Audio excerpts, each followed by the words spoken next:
বৃন্দাবনের অদূরে যমুনার ওপারে একটা ছোট্ট গ্রামে মঙ্গলা আর সুমঙ্গলা দুই বোন বাস করে।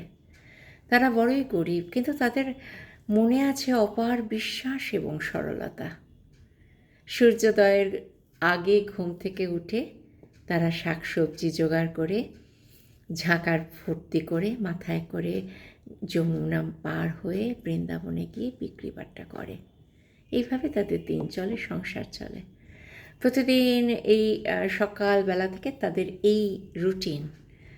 বিক্রি করে, সবজি বিক্রি হলে তারা যমুনার পাড়ে আসে, এসে হাত মুখ ধুয়ে বাসি রুটি আর আচার খায়, তারপর যমুনার জল পান করে আবার যমুনা পেরিয়ে চলে আসে। এত যে তাদের দারিদ্র্য, এত যে কষ্ট, কিন্তু তাদের কোনো অভিযোগ নেই। এইভাবেই তাদের দিন কাটে। এই যে নৌকা পারাপার করে, যে মাঝি ভাই তাদের নৌকা পারাপার করিয়ে দেয়, এপার ওপার করিয়ে দেয়, তার জন্য তাকে 4 আনা পয়সা দিতে হয়। এইভাবেই ওদের দিন চলে। একদিন হলো কি, ওই বৃন্দাবনে গিয়ে তারা দেখলো এক সাধু বাবা ভক্ত পরিবৃত হয়ে বসে তাদের ভাগবত পাঠ শোনাচ্ছেন। সাধু বাবা বলছেন, যদি ঈশ্বরে বিশ্বাস থাকে তাহলে হেঁটেই ভবসাগর পার হওয়া যায়। যদি ঈশ্বরে বিশ্বাস থাকে তাহলে ভগবান তোমার ভক্তের কাছে নেমে আসেন, কথা বলেন। এই কথাগুলো ভারী ওদের মনে ধরল। সুমঙ্গলা ছোট, সুমঙ্গলা দিদিকে বলল, দিদি আজকে আমরা সবজি বিক্রি করে ফেরার পথে সাধু বাবার কাছে বসে একটু ভগবত পাঠ শুনব। বেশ, তারা বিক্রি করে এসে তারা শুনতে বসেছে। তাদের মনে ভীষণ স্ট্রাইক করছে, ভগবান কে, তিনি কোথায় থাকেন, তাঁকে বিশ্বাস করলেই হেঁটে যমুনা নদী পার হওয়া যায়, মানে হেঁটে ভবসাগর পার হওয়া যায়, তাহলে নিশ্চয়ই ওই যমুনা নদীও পার হওয়া যাবে। তাদের মনে এই কথাটাই ঘুরতে লাগলো। কিন্তু ভগবান কোথায় আছেন, কে ভগবান, তাই তো চিনি না। তারা খুঁজতে বেরোলো। তারা ফুল গাছ নদী সব জায়গায় খুঁজলো, কোথাও ভগবানকে পেল না। এই মধ্যে অন্য এক সাধু ঝোলা কাঁধে নিয়ে ওই যমুনার পাড়ে এসে ঝোলাটি নামিয়ে রেখে সে পাশে জঙ্গলে গেছে শৌচকার্যের জন্য। তখন ওরা দুই বোন ওই ঝোলার কাছে এসে দেখে ঝোলার মধ্যে কী আছে। যদিও একটু ভয় ভয় করছিল সুমঙ্গলার, কিন্তু তবু ঝোলাটি খুলে দেখে যে ঝোলার মধ্যে আছে কমণ্ডলু, পুজোর সামগ্রী, বইপত্র, আর তার সাথে একটা ছোট্ট ডিবা। আর সেই ডিবাটা খুললেই সে অবাক হয়ে দেখে তার মধ্যে একটা ছোট্ট গোপাল। তারা দুই বোন কাঁদতে কাঁদতে সারা, ঠাকুর তোমাকে এত কষ্ট করে এই ছোট্ট ডিবার মধ্যে ঢুকিয়ে রেখেছে, তোমার তো তাহলে কত কষ্ট হচ্ছে, সাধুজি তো তোমাকে কত কষ্টে রেখেছেন। ঠিক আছে, তুমি আর কষ্ট পাবে না, এই যে আমরা এসে গেছি, চলো এসো। এই বলে কৃষ্ণ ঠাকুরকে বার করেছে, গোপাল ঠাকুরকে বার করেছে। বার করে বিশ্বাসী মন তো, সরল মন তো, হাত পাটা টেনে টেনে সোজা করে দিল। আর কি অদ্ভুত যেন, ও তার শরীরটা নরমও হয়ে গেল, হাত পা সোজা হয়ে গেল। তারপর তাকে বসিয়ে ওই রুটি আচার তাকেও খাইয়ে দিল। ইতিমধ্যে ওই সাধু লক্ষ্য করেছে ব্যাপারটা, দূর থেকে দেখছে দুটি মেয়ে, দুটি নারী তার ঝোলার কাছে এসে দাঁড়িয়ে আছে। তার মনে অন্য কিছু ভাবনা, তার মানে সে ভাবছে চোর নয় তো। সে ছুটে ছুটে এলো, মঙ্গলা দেখে ফেলে সুমঙ্গলাকে ডাকলো, চলে এসো, দৌড়াও, সাধু বাবা দেখে ফেলেছেন, চোর অপবাদ দেবে, দৌড়াও। তারা দুজন দৌড় লাগালো।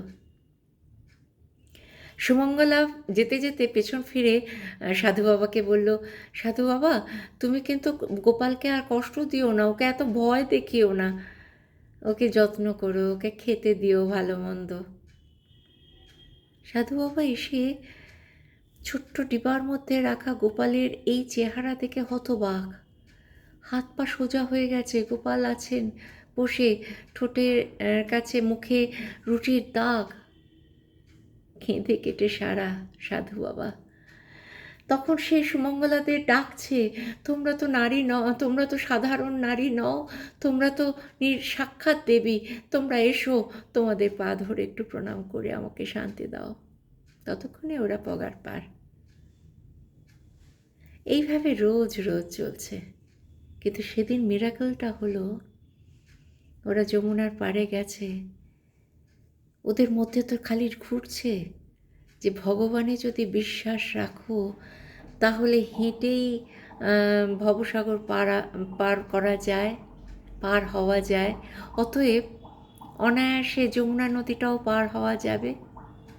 তারা নির্ভয়ে যমুনার উপরে জলে পা দিল, আর কি অদ্ভুতভাবে তারা উপলব্ধি করল যমুনার জল যেন শক্ত মাটি হয়ে গেছে।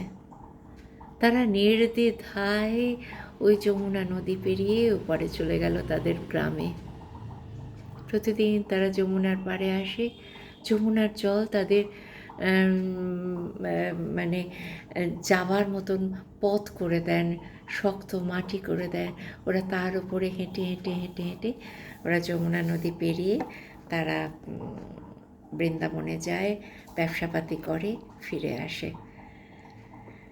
তো একদিন সুমঙ্গলার মনে হলো যে দেখো, আমাদের এই যে ঈশ্বরের করুণা আমরা পেয়েছি, এই ঈশ্বরের এই করুণা তো সচরাচর কেউ পায় না। এর কিন্তু মূল কারণ হচ্ছে ওই সাধুর বচন, সাধুর ভাগবত কথা শোনা। তো চলো আমরা একদিন ওই সাধুকে নেমন্তন্ন করি আমাদের বাড়িতে এসে খাওয়ার জন্য। তারা গেল সাধু বাবাকে নেমন্তন্ন করতে। সাধু বাবা নিমন্ত্রণ রক্ষা করতে রাজি হলেন। সুমঙ্গলা বাড়িতে রান্না করছে আর মঙ্গলা গেছে সাধু বাবাকে আনতে। সাধু বাবা আসছেন, নদীর পাড়ে এসেছেন। এবার তখন মঙ্গলা বলছেন, চলো আমরা পেরিয়ে যাই।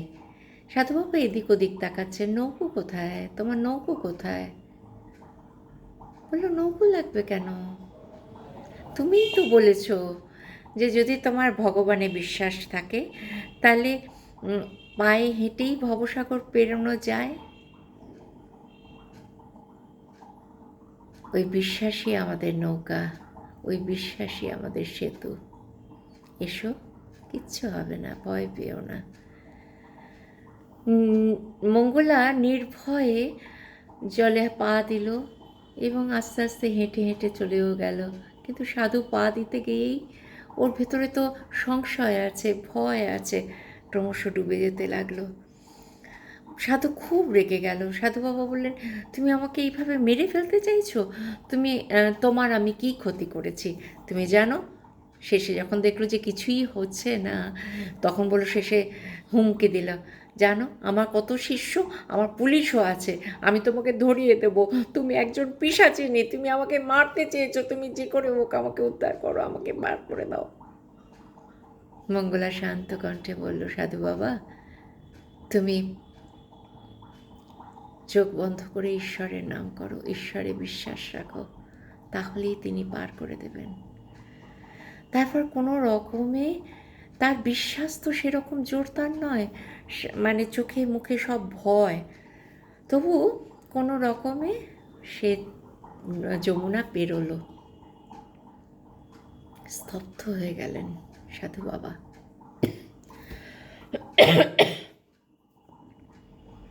এত ভক্তি, এত বিশ্বাস, এত সরলতা। তাদের বাড়িতে সেদিনকে মধ্যাহ্ন ভোজন সারলেন, দুহাত তুলে আশীর্বাদ করলেন, তোমরা ভালো থাকো, ঈশ্বর তোমাদের সহায়, ঈশ্বরের করুণা তোমাদের ওপরে আছে, তোমরা ভালো থেকো। গল্পটা হয়তো কারোর কারোর কাছে নিছকই গল্প মনে হয়, কিন্তু সত্যি সত্যি এটা তো ঘটনা। ঈশ্বরে যদি বিশ্বাস থাকে, সেই বিশ্বাসটা যদি খুব দৃঢ় হয়, ফার্ম হয়, তাহলে সত্যি সত্যিই তিনি ভবসাগর পার করিয়ে দেন, আমাদের সমস্ত বিপদ থেকে উদ্ধার করেন। এই গল্পগুলো আমি রোজ রোজ বলছি এই একটাই কারণে, এই অশান্ত সময়ে আমাদের মনটা যখন ভীষণ উচাটন, আমরা একজনকে আঁকড়ে ধরার চেষ্টা করছি, তখন এই গল্পগুলো যদি তোমাদের মনে একটুখানি স্থিরতা আনে, একটুখানি ভরসা আনে ঈশ্বরের ওপর, সেই কারণেই বলা। সবাই ভালো থেকো, কেমন?